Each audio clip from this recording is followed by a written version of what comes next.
Hello, আমি Payel. Welcome to my cake making video. আজকে আমি তোমাদের সাথে শেয়ার করব একটা 1 পাউন্ডের চকলেট ফ্লেভারের কেক। তো প্রথমেই আমি কেকটা লেয়ার বাই লেয়ার কাট করে নিচ্ছি। তারপর সুন্দরভাবে কেকটা লেয়ারগুলো কাট করে নেওয়ার পর আমি বেস বোর্ডের মধ্যে একটু ক্রিম লাগিয়ে নিচ্ছি আর তার সাথে চকলেট, যেহেতু প্রচুর গরম পড়েছে কেকটা সরে না যায় তার জন্য চকলেট নিচে দিয়ে দিচ্ছি।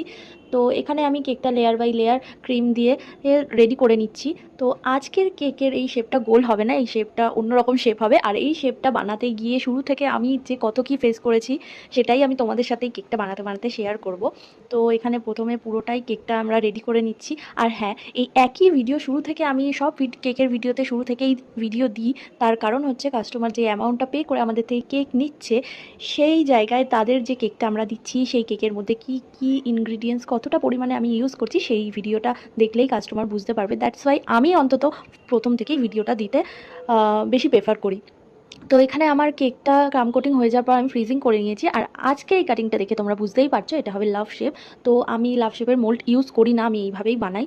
তো ফার্স্ট যখন আমি এই শেপটা করছিলাম, একদম শুরুতে যখন বেকিং আমি শিখেছিলাম, তো বাড়িতে আমি অনেকবার ট্রাই করেছি, রাউন্ড রাউন্ড অনেকবার ট্রাই করতে, খারাপ ভালো সব মিলিয়ে মিশিয়ে ট্রাই করতে করতে আমার হাত সেট হয়েছিল। কিন্তু কিন্তু তারপর এই লাভ শেপের মোল্ড কিনবো ভেবেছিলাম, কিন্তু মোল্ডটা অতটা আমার পছন্দ হয়নি। দ্যাটস ওয়াই আমি হঠাৎই একদিন ইউটিউবে আমি লাভ শেপটা এরমভাবে রাউন্ড থেকে লাভ শেপে কাটা আমি ভিডিওটা দেখেছিলাম। তো সেটা দেখেই আমি ট্রাই করেছিলাম প্রথমবার।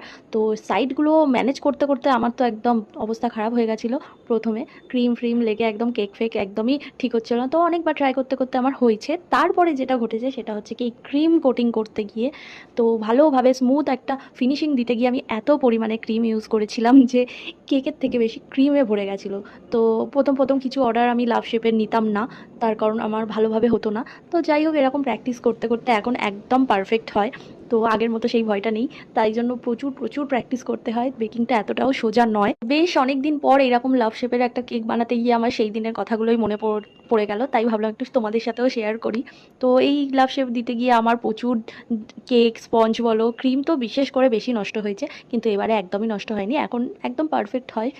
আর এখানে আমি একটু জেল দিয়েই এই লাভগুলো করে দিচ্ছি। আমি ক্রিম দিয়ে এই লাভগুলো করি না, কারণ আমার মনে হয় হোয়াইট কেকের মধ্যে জেল দিয়ে এই লাভ শেপগুলো করলে একটু বেশি গ্লসি লাগে। তো এখানে আমাকে কাস্টমার বলে দিয়েছিল যে রিবন ইউজ করতে, তো আমি সেটাই দিয়ে দিলাম। আর এই কেকের ডিজাইনের ভিডিও তোমরা আগেও দেখেছো, এই স্ট্যান্ডটা আমি আগেও একবার বানিয়েছিলাম, আর সেই ভিডিও দেখেই এই অর্ডারটা এসছে। শুধু এটা নয়, প্রি অর্ডারও আমার কাছে 2-3টা অলরেডি চলে এসছে। এই কেকটা সত্যি, এই স্ট্যান্ডটার জন্য কেকটা এতটাই সুন্দর দেখতে লাগে। আর তোমাদের কাছে কেমন লাগলো অবশ্যই আমাকে জানিও।